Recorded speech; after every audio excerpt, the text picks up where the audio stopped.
I sold everything to save my wife. She left me for a real man. Then came a knock that changed everything. They say love means sacrifice, but I didn't know mine would cost me everything. My savings, my home, my children, even my dignity. Until one knock flipped the script and gave me the ultimate revenge. When my wife was diagnosed with cancer, I didn't blink.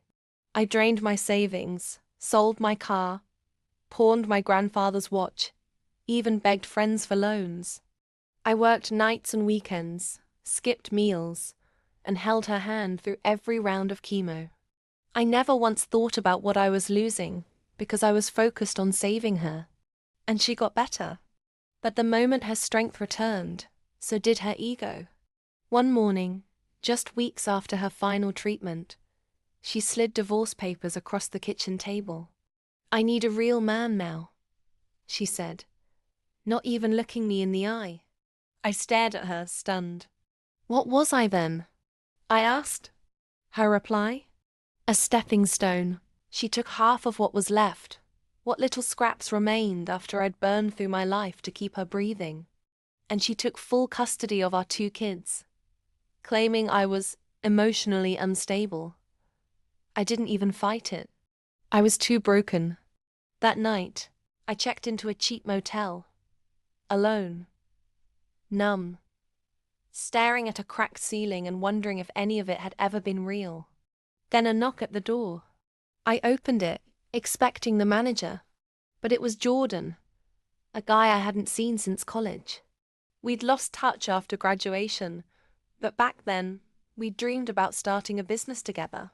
He'd heard through the grapevine what happened, and he had a proposition.